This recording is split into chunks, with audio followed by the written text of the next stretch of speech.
이제 우리가 예수님을 앞에 놓고 지금 공부하고 있는데 예수님의 기도와 사역이라는 제목으로 함께 은혜를 나누려고 합니다. 우리가 지난 시간에 생각했습니다. 우리 예수님이 안식일에 오전에 그죠? 가버나움 회당에 들어가셔서 설교하시고 또 귀신 들린 자를 고치신 것을 볼 수 있습니다. 마치고 오후에는요. 베드로의 장모의 열병을 고치신 걸 우리가 잘 알고 있지 않습니까? 소문이요. 나기가 무섭게 안식일이 끝난 저녁답에는요. 이 베드로의 집에 사람들이 인산인해를 이루었어요. 왜냐하면 뱀 고침을 받은 사람의 소문이 나니까 사람들이 막 모여들고 있어요. 우리 예수님은 그 사람을 일일이 숨을 던져서 안수하시고 치료해주신 것을 볼 수가 있습니다. 다음 날이 되었습니다. 새벽같이 소문을 들은 사람들이 예수님께 물어봤어요. 그것이 오늘 본문의 이야기입니다. 사람들은 몰려왔는데 진작 예수님이 베드로의 집에 계십니다. 그 이른 새벽부터 어디 가신 것일까? 제자들이 찾아가 보니 한적한 곳에 나가셔서 기도하시고 계신 것을 발견하게 되었습니다. 우리 예수님은요, 조용한 시간, 조용한 장소를 찾으셔서 기도하신 것을 볼 수가 있습니다. 하나님의 아들이시지만은 신성을 사용하지 않으셨습니다. 사람의 모습과 온전히 성령의 도우심을 사모한 것을 볼 수가 있습니다. 그는 기도함으로 하나님의 얼굴을 보였습니다. 기도함으로 하나님의 은혜를 사모했습니다. 기도함으로 말미암아 하나님의 평강이 강수같이 그 생명 가운데 흘러넘치기를 원했습니다. 기도함으로 말미암아 내가 일하는 것이 아니라 성령이 일하는, 내 뜻대로 일하는 것이 아니라 성령의 뜻대로 일하기를 소원한 것을 우리가 볼 수가 있습니다. 피곤합니다. 그죠? 또 좀 실만도 합니다. 대성공을 이루었습니다. 좀 길게 잘만도 합니다. 아주 이런 새벽부터 우리 예수님이 나가셔서 기도하시는 것을 볼 수가 있습니다. 우리 예수님은 사역에 성공할수록 바쁠수록 사역이 확장될수록 점점 더 기도의 자리로 나간 것을 볼 수가 있습니다. 사역과 기도가 균형을 이룬 것이죠. 오늘도 우리가 우리의 삶도 마찬가지입니다. 내가 세상적으로 잘 되고 바쁠 때도 말입니다. 우리 성공할 때, 교회에서 직분이 올라갈 때도, 또 교회에서 직분을 가질 때도, 우리 성가대원이 될 때도, 우리 주일학교 교사가 될 때도, 중고등 목교사가 될 때도, 구역장이 될 때도 좀 우리가 기도와 사역의 균형을 이루는 은혜가 있기를 주님의 이름으로 축원합니다. 세상에서 제일 미련한 사람이 이래서 일로 끝나는 사람입니다. 무슨 의미가 있습니까? 저는 나이가 이만큼 되니까요. 내 삶에 무슨 의미가 있느냐. 자꾸 반추하게 되고 이것이 의미 있는 삶입니다. 자꾸 스스로 질문하게 됩니다. 제일 어리석은 사람이 이래서 일로 끝난 사람.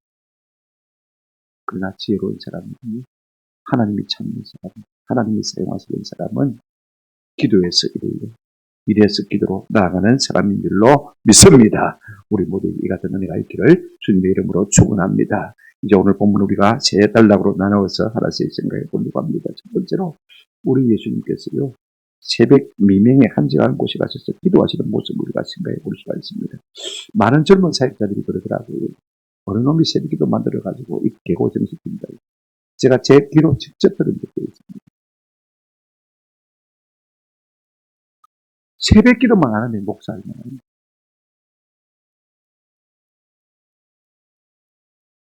기도 안 하는 사람은 목사 안 하는 것이 훨씬 낫죠. 여러분 새벽기도는 누가 만든 것이 아닙니다. 하나님의 아들이시 사람의 몸을 입고 이 땅에 오신 그 예수님께서 우리 가운데 모범을 보여주신 것을 볼 수가 있습니다. 어제 하루 일과 얼마나 바빴습니까? 얼마나 피곤했습니까? 감사합니다.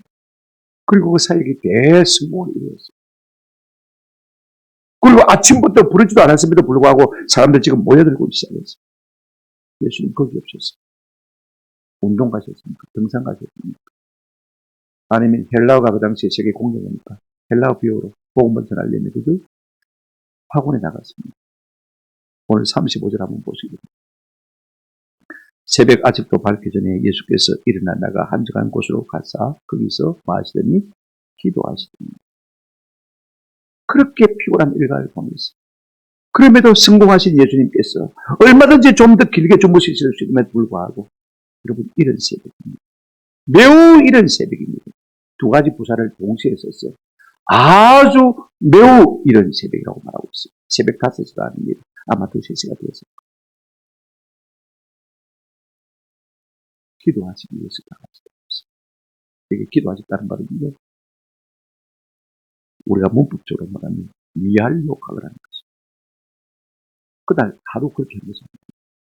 항상 그렇게 해오신 것을 말하고 있습니다. 우리 예수님은요, 바쁠 때나 피곤할 때나 성공할 때나 항상 새벽을 깨워 기도하셨다 그 말씀이었습니다. 아멘. 오늘 그의 삶에 좀 이런 의미가 있으면 좋겠습니다. 기도의 필수적인 두 가지 요소가 있습니다. 뭐냐면 하나는 조용한 시간을 기도합니다. 저도 아침 8시만 되면 전화 오기 시작하고 문자 오기 시작하면요, 그것 응답하고 그거 살피고 하다 보면 기도하다가 또 끊어지고 기도하다가 또 끊어지고 제가 압니다. 아침 8시 이전에 기도를 다 해놔야겠다 하는 생각을 참 많이 합니다. 가장 조용한 시간이 언제입니까? 이른 새벽이죠. 가장 조용한 장소가 어디입니까? 도시에 어두워라도 조용한 곳이 없어요. 교회당이 가장 조용합니다. 그러므로 답은 뭡니까? 새벽 기도. 기도하기를 원하십니까? 새벽을 끄는 은혜가 있기를 주님의 이름으로 축원합니다. 우리 주는 매우 이른 새벽에 일어나셨어요. 기도하실 것을 볼 수가 있어요. 뭐 하셨을까요? 복음전도 계획을 세우셨을까요? 내가 온 땅끝까지 복음을 전하려면 건강해야 되니까 건강을 위해서 조깅했을까요? 갈릴리 바다에서 수영을 했을까요? 가셨어요. 기도하신 거죠. 오늘 목사들이 자기 몸 관리하느라고 운동하는 시간 너무 많이 빼앗기는 건가? 제가 모시던 박유생 목사님은 평생에 운동 안 하셔도요, 90을 넘게 홀수 있습니다. 자기 손으로 자기 몸을 안수하시고 새벽마다 저녁마다 기도할 때마다 머리부터 시작해서 발끝까지 머리통화, 두통화, 어깨통화, 허리통화, 무릎 예수를 명하느니 불러버렸죠. 평생을 건강하고 은퇴를 하시고도 개척해서 교회를 2개나 건축했어요. 그리 은퇴하신 것을 볼 수가 있어요. 무엇을 기도했을까? 저는 성령님의 도우심을 기도했습니다. 비록 하나님의 아들이시지만 사람의 몸을 입고 있다는 것이기 때문에 연약합니다. 그래서 아버지의 뜻대로 아버지의 힘과 능력으로 이 복음전도 사역을 감당할 수 있게 해달라고 그렇게 기도하신 것입니다. 여러분 바쁠수록 힘들수록 성공할수록 기도의 자리에 나가는 저와 여러분 되시기를 주님의 이름으로 축원합니다. 왜 우리가 기도의 자리에 나가냐면요, 내가 내 인생의 주인이 되지 않을 주는 가장 지렛대가 뭐냐면 기도에서. 갈라디아서 2장 20절 우리가 잘 알지 않습니까? 내가 그리스도와 함께 십자가에 못 박혔나니 그런 적 이제는 내가 사는 것이 아니에요. 내 몸인데 그죠? 내 안에 내가 사는 것이 아니고 내가 누가 안 산다고요? 내 안에 그리스도께서 사시는 거죠. 내 삶의 주인이 바뀌어지는 이와 같은 놀라운 일은 무엇으로 말미암아 우리 삶 가운데 일어나냐면 기도하지 않으면 절대로 안 돼요. 주님이 내 주인이 된 것 같지만은요, 기도가 약해지면 다시 내가 주인의 자리를 차지하고 내는 것을 자주 경험하고 있어요. 더 놀라운 것은요, 성도가 기도하지 않으면요, 나는 모르지만은 남들이 나를 볼 때는 짐승처럼 변해 있다는 사실을 꼭 기억할 필요가 있어요. 우리가 하나님의 행성을 따라 살려면요, 기도하는 길밖에 없는 거죠. 기도해야 주님이 내 삶의 주인이 되는 은혜를 우리 가운데 나타내 보여주실 줄로 믿습니다. 우리의 자식들이 우리 어떤 모습을 지켜보기를 원합니까? 날마다 하드담 해가지고 여러분 오늘의 운세 그기가 하는 것을 자식들이 보여주기를 원합니다. 저는 여러분들이 기도하다가 자식들에게 기도하는 모습이 들킨 바 되기를 주님의 이름으로 축원합니다. 성경 읽는 모습이 들킨 바 되는 은혜가 있기를 주님의 이름으로 축원합니다. 그리고 예수님은요, 그 성령님의 뜻을 따라서 어떻게 하셨습니까? 다른 마을로 가서 전도하신 것을 볼 수가 있습니다. 36절, 37절 한번 보십시오. 시몬과 및 그와 함께 있는 자들이 예수의 뒤를 따라 37절 만나서 이르되 모든 사람이 주를 찾나이다 라고 했습니다. 아침에 일어나 보니까요, 어제 왔던 사람들이 많이 아침에도 또 왔습니다. 병고침을 받기 위해서 온 것이고 제자들의 마음이 흥분되었습니다. 예수님이 뜨니까 자연히 누구도 뜹니까? 자기 제자들도 뜨는 것을 볼 수가 있습니다. 모든 사람이 예수님께 달려가서 말했습니다. 주를 찾나이다. 예수님 사람들이 개띠같이 모였습니다. 이제 주님이 용기했습니다. 우리도 이제는 성천했습니다. 빨리 갑시다. 예수님을 다그치는 것을 볼 수가 있습니다. 그때 예수님이 뭐라고 하셨습니까? 38절을 보십니다. 이 시대에 우리가 다른 가까운 마을들로 가자. 거기서도 전도하리니 내가 이를 위하여 왔노라 하시고 지금 제자들이 흥분이 돼가지고 많은 사람들이 몰려오니까 예수님 빨리 갑시다. 우리 용대했습니다. 지금 베드로의 장모도 10명이 나와서 아침밥 해놓고 기다리는데 예수님이 안 오시니 우리가 못 먹고 있습니다. 빨리 밥 먹고 일 시작합시다. 빨리 우리 집으로 갑시다. 지금 재촉하고 있는 것입니다. 그런데 우리 예수님은요, 다시 베드로의 집으로 들어가지도 아니하시고 우리가 다른 말로 가죠. 거기서도 우리가 전도하리니 내가 이를 위하여 왔노라. 할렐루야. 우리 예수님이 전년 전에 이 땅에 전도를 위해서 땅에 오셨다더니 오늘 우리 한국 교회도 종교 노름을 이제는 그만하고 전도하기 위해서 살아야 될 줄로 믿습니다. 이게 주님이 몸은 보신 이게 참 몸의 교회가 아니겠습니까? 예수님이 기도하시는 가운데 아마 성령님께서 말씀하셨던 것 같아요. 이제 가보나면 된 것 같다. 이제 다른 말로 가서 전도. 아니 사람들이 와서 기다리는 거예요. 우리 예수님은요 사람 중심을 담은 분이 아니에요. 성령께서 이제는 됐다. 다른 말로 가라. 그러시니까 귀도 안 달아보고 다른 말로 가신 것을 우리가 볼 수가 있습니다. 사람들의 맞추어 사역하지 않으셨습니다. 아버지의 음성을 듣고 그 아버지의 뜻을 따라서 일하신 것을 볼 수가 있습니다. 오늘 우리 모두들 좀 그렇게 살 수 있기를 주님의 이름으로 축원합니다. 아멘은 남편이 부부께 모이니까 오늘만 같이 다음 주에 내가 그에 따라가지고 제가 어떤 분의 그 이야기를 들었습니다. 그랬다가 온 가족이 교통사고로 모셨다는 이야기를 들었습니다.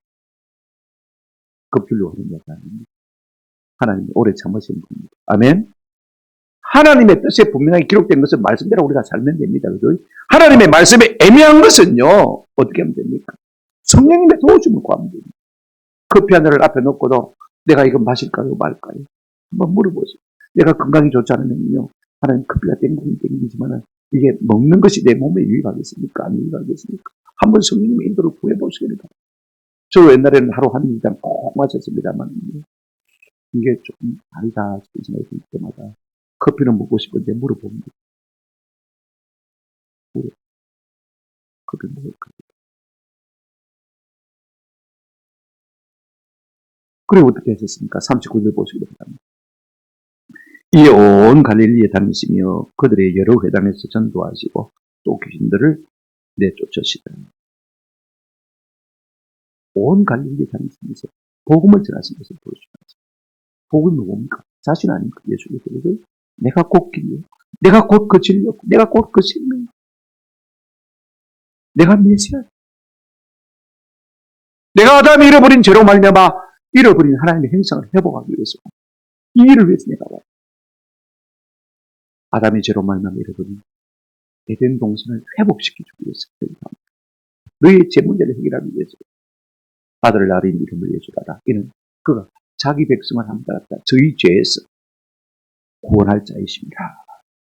죄 사함받기, 죄에서 구원받게 하기 위해서 우리 예수님 땅에 오신 것을 말씀하신 것을 볼 수가 있습니다. 그러나 우리 모두가 예수님이 그렇게 하셨다면 우리 모두도 좀 그렇게 할 수 있는 은혜가 있기를 주님의 이름으로 축원합니다. 그래야 예수님을 따르는 제자 아닙니까? 그래야 예수님의 교회답다고 말할 수 있지 않겠습니까? 그냥 종교생활 하는 것은 이제는 우리가 이 시간 이후로 종지부를 찍는 은혜가 있기를 우리 주님의 이름으로 축원합니다. 아멘. 두 번째로요. 이제 예수님의 사역에 한 단면입니다. 40절부터 45절까지는 아까는 예수님의 기도의 사역에 기도의 한 단면이 있다라고 말한다면 일상적인 예수님의 사역에 한 단면인데 두 가지로 나눠서 제가 말씀을 드리려고 합니다. 먼저 한 나병 환자의 탁월한 믿음에 대해서 우리가 좀 생각해 봤으면 참 좋겠습니다. 여러분 어떤 인물이든지 등장하게 되었으면 그 사람에 대한 어느 정도 소개가 필요합니다. 그 사람이 나이는 얼마 정도 되었는지, 그 사람 이름이 뭔지, 직업이 뭔지, 고향이 뭔지, 또 무슨 신체적인 특징을 갖고 있는지.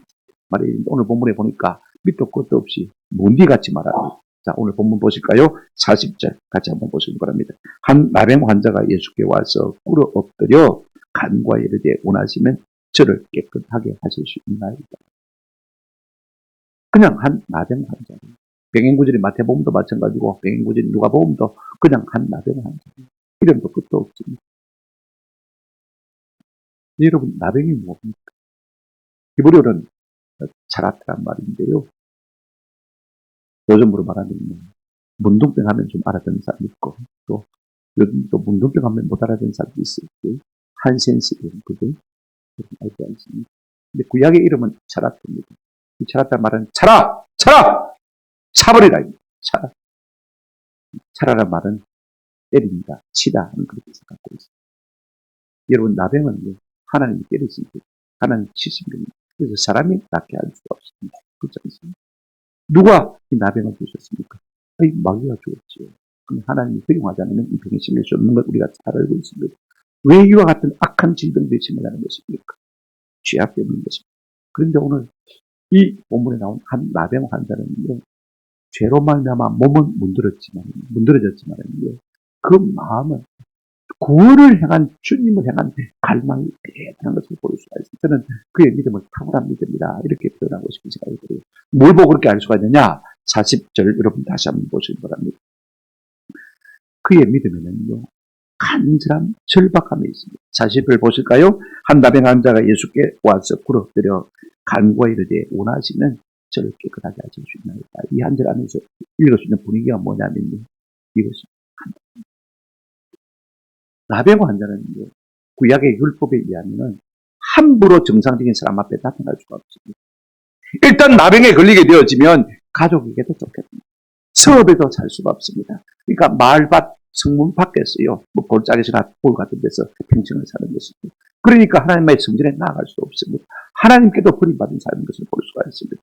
우리가 성경을 보게 되어지면 열왕기하 15장 5절에 여호와께서 우시야 왕을 치셨으므로 그가 죽는 날까지 나병 환자가 되어서 벨공에 가고 하는 말이 있는 것을 볼 수가 있습니다. 왕이지만 하나님 앞에 자기가 제사장이 되어 분양하려고 하다가 하나님 앞에 죄를 지어서 나병 환자가 되었다. 하나님이 뭐 하셨으므로? 치셨으므로. 그래서 나병 환자가 된 것을 볼 수가 있습니다. 여러분, 우리가 코로나 걸려도요, 잠시 격리할 수 있지만 자기 집에서 잘 수가 있습니다. 암병에 걸려도 그죠? 집에서 죽을 권리가 있는 것입니다. 그런데 나병에 걸리면 유독요, 집에서 살 수가 없고 쫓겨나는 거예요. 하나님께도 쫓겨나면 되는 것입니다. 그러면 정상적인 사람이 자기에게 다가오거나 자기가 정상적인 사람에게 갈 때는 자기가 먼저 경고를 받아야 돼요. 율법에 의하면요. 다메 나는 부정한 사람입니다.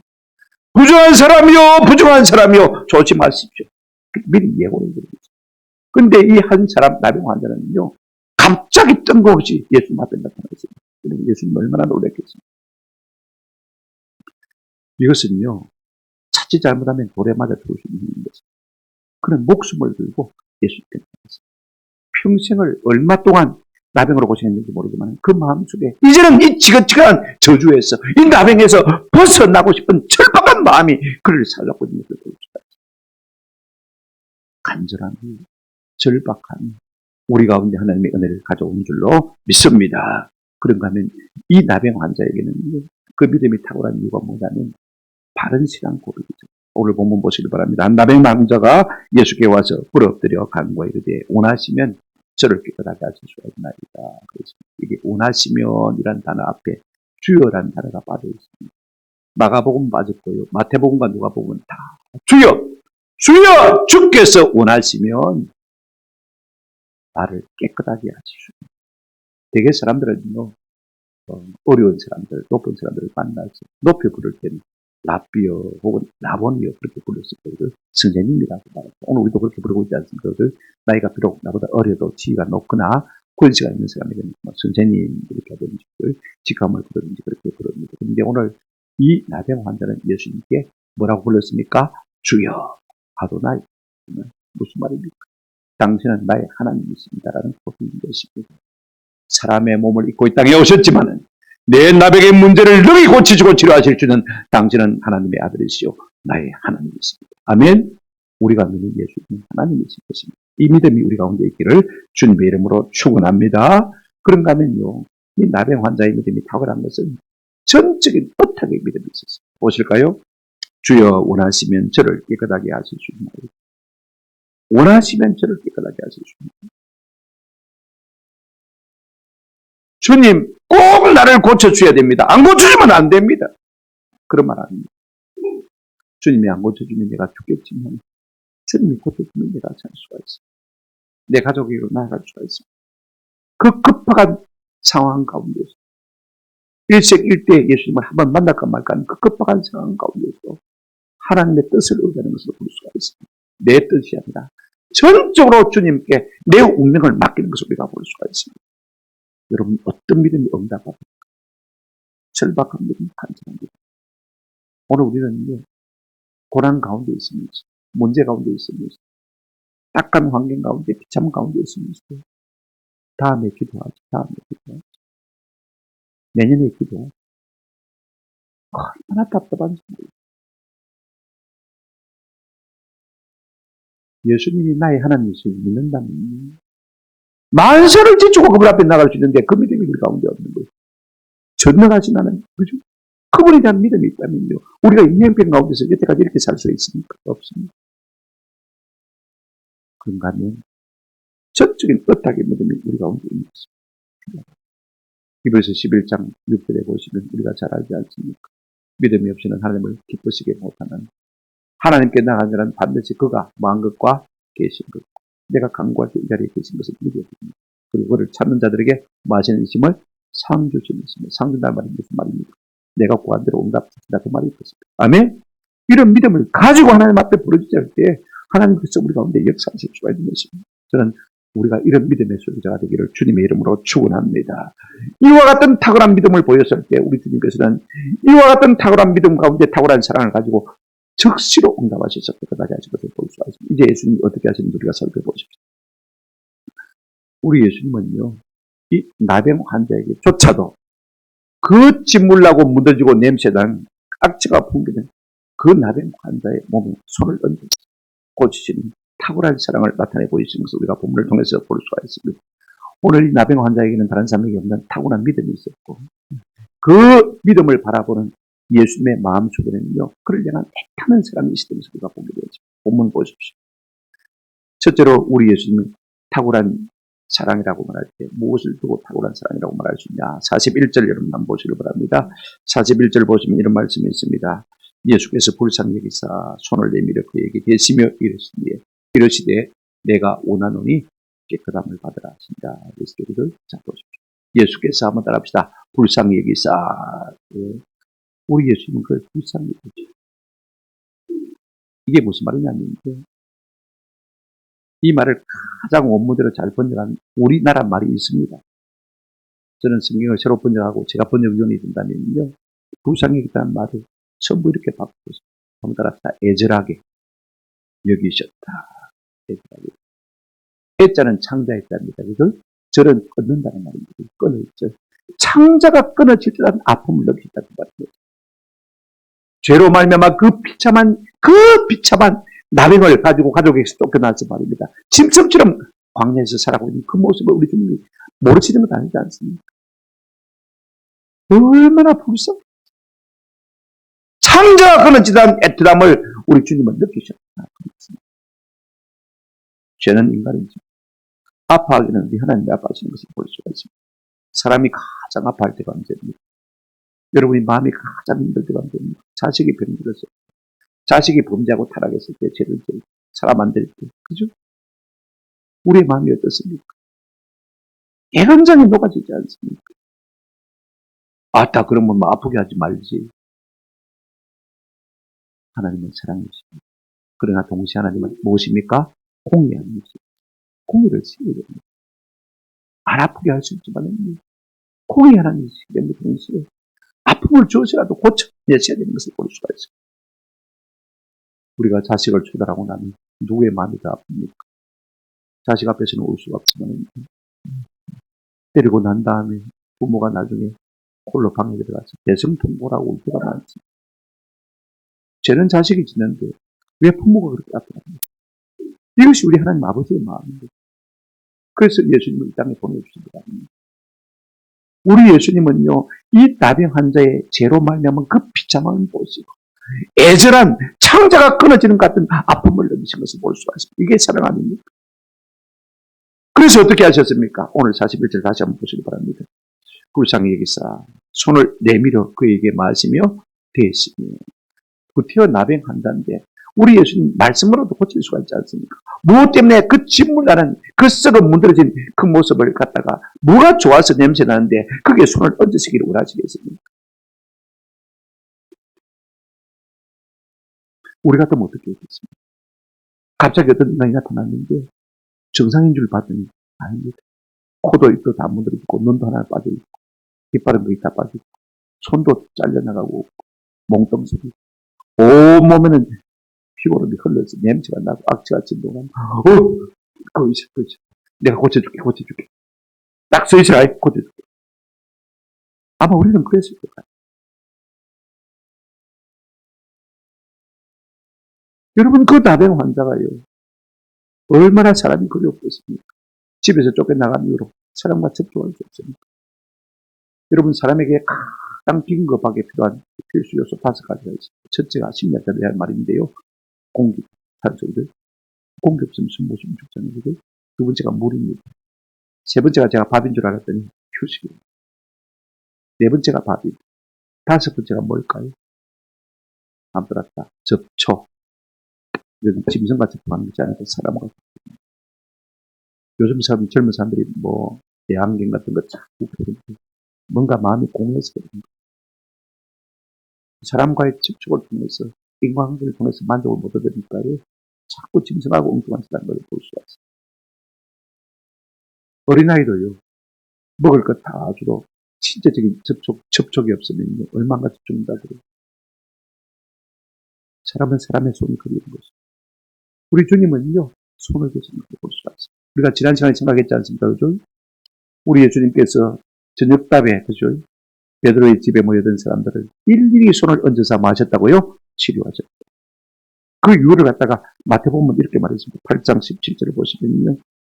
이는 선지자 이사야를 통하여 하신 말씀에 우리의 연약한 것을 아무다랍시다. 친히 담당하시고 우리의 병을 짊어지고 몸에 손을 대심으로 말미암았습니다. 접촉이 일어났지 않습니까? 그래서 증가되는 것입니다. 네 병이 내게로 오고 내 의가 내 생명이 네게로 가고 아멘? 이게 증가입니다. 우리가 재물을 잡을 때 제일 먼저 안수하잖아요. 내 죄를 증가하잖아요. 그런데 우리 주님은 우리의 몸에 손을 얹으심으로 말미암아 우리의 모든 것을 친히 마셨습니까? 싹 빼나가신 것입니다. 담당하신 것입니다.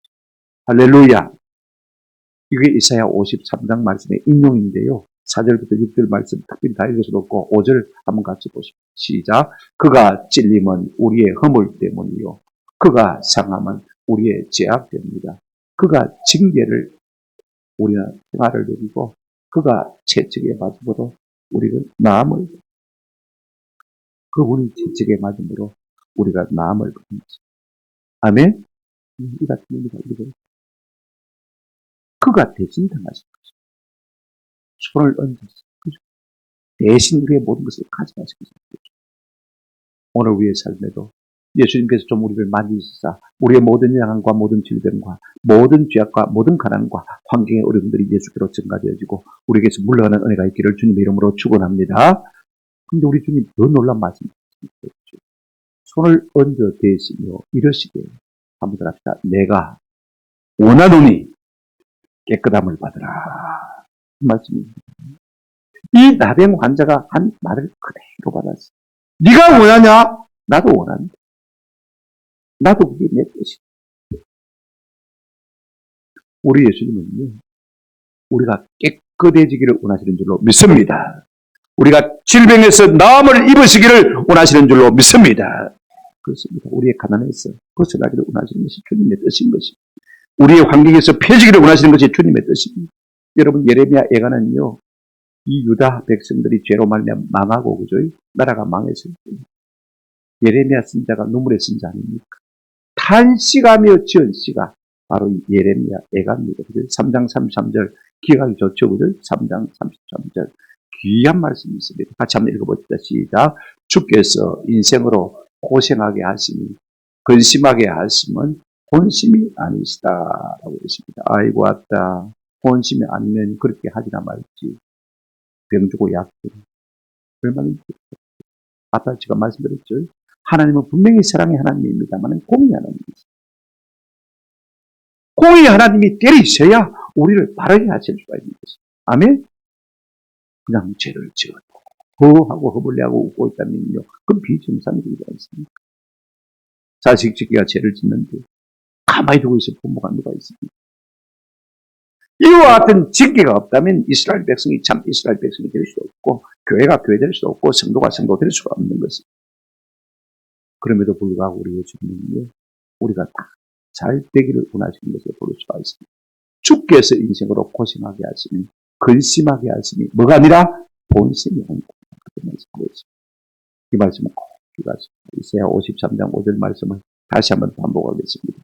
그가 찔림은 우리의 허물 때문이요 그가 상함은 우리의 죄악 때문이요 그가 징계를 받음으로 우리가 평화를 누리고 그가 아무 따랍다 채찍에 맞음으로 우리는 나음을 받았도다. 예수님이 손을 대심으로 손을 대심으로 우리의 모든 좋지 못한 것들을 다 가져가십니다. 한번 세 번 따라하십시오. 예수님이 채찍에 맞음으로 내가 나음을 받았습니다. 예수님이 채찍에 맞음으로 내가 나음을 받았습니다. 예수님이 채찍에 맞음으로 내가 나음을 받았습니다. 내가 받아야 되지만은 누가 받았습니까? 예수님이 채찍 맞았습니다. 오늘 우리의 연약함이 우리의 질병, 우리의 가난이 예수 이름으로 말미암아 물러가게 될 줄로 믿습니다. 이 같은 역사 가운데 있기를 주님의 이름으로 축원합니다. 주님이 내 환경을 꽈배기 꽂듯이 꼬아놓는 게 본심이 아님을 믿으시기를 바랍니다. 주님이 원하시면 오늘도 우리가 깨끗하게 우리의 환경에서 노임을 받는 복을 누리실 줄로 믿습니다. 우리 주님은 우리의 질병과 우리의 과란과 우리의 악한 환경 때문에 창자가 끊어지던 아픔을 느끼신 것을 볼 수가 있습니다. 근데 오늘 우리가 어떻습니까? 이것이 우리의 운명이거니 이것이 우리의 죄값이거든요. 체념하고 우리는요, 그냥 병원에서 주는 약이나 다 먹고 그냥 버텨 견뎌나가는 것을 볼 수가 있습니다. 그렇게 사는 것이 우리 주님의 뜻입니다. 아멘? 그럼 어떻게 되겠습니까? 오늘 이 탁월한 믿음을 가진 나병 환자처럼 좀 철박한 믿음을 가지고 그죠? 주님이 하나님이시라는 믿음을 가지고 전적으로 그분의 처분을 신뢰하는 믿음을 가지고 나가면요, 주님이 놀라운 역사를 탁월한 사랑을 가지고 우리 가운데 이렇게 주실 줄로 믿습니다. 자, 그 결과 어떻게 됐습니까? 42절 한번 보시기 바랍니다. 42절 다 같이 시작. 곧 나병이 그 사람에게서 떠나가고 깨끗하여진지라. 여러분, 손가락 발가락이 다 잘려나갔어. 손목이 잘려나갔어. 눈알이 빠졌어. 이빨이 다 빠져나가고 없어요. 코가 비뚤어지고 없어. 입이 비뚤어지고 없어. 그런 환자가 안수했다고 해서 나으려면요, 여러분 생각에는 회복되려면 어느 정도 시간이 걸리겠다고 생각합니까? 저는 한 일주일이 되겠다. 근데 어떤 사람들은 한 달 그러더라고요. 근데 여러분 한번 보십시오. 하나님이신 예수님이 내가 원하는 기도담을 받을 제거라고 명령하시니 아무 따랍다 곧 즉시로 그 순간에 회복된 것을 볼 수가 있습니다. 아멘. 예수님이 하나님이십니다. 그 다음 말씀은 제가 시간이 없어서 드리지를 못하겠습니다. 말씀을 맺습니다. 예수님의 사역의 원천은 하나님이신 그분이지만은 기도, 성령입니다. 하물며 인생인 우리가요, 성령 의지하지 않고 무슨 일을 하겠습니까? 무슨 신령한 일을 할 수가 있겠습니까? 교회 될 수가 있겠습니까? 저는 못합니다. 우리가 성공한다 할지라도, 우리가 바쁘다고 할지라도, 피곤하다고 할지라도, 늘 우리 주님이 하시던 것처럼 좀 새벽을 깨워 기도하는 은혜가 우리 가운데 있기를 주님의 이름으로 축원합니다. 여러분, 사람은요, 다 죄인이기 때문에 누구나가 이 나병 환자와 같은 비참한 그 집구석을 열어보면 다 있습니다. 겉으로 두고 보면 집안 같죠, 그죠? 그러나 집집마다 문제없는 가정이 없습니다. 가난의 문제가 있든지, 질병의 문제가 있든지, 자식이 속을 썩이든지, 남편이 바람을 피워 속을 썩이든지, 다 문드러진 문둥병 같은 문제들은 다 하나씩 안고 있는 것을 우리가 볼 수가 있습니다. 그러나 우리 한 가지 꼭 기억하죠. 전능하신 하나님이 살아계신 줄로 믿습니다. 그분께 우리가 바른 믿음을 보이기만 하면요, 다음이 아닙니다. 적시로 우리 하나님께서 우리를 깨끗하게 하시고 치료하실 줄로 믿습니다. 내가 원하노니 깨끗함을 받을지어다 우리 주님이 명하시면 우리의 모든 환경의 문제, 질병의 문제, 가난의 문제가 적시로 불러가는 은혜가 우리 가운데 주어지는 놀라운 역사가 우리 가운데 일어날 줄로 믿습니다. 이 같은 은혜가 좀 우리 가운데 있습니다.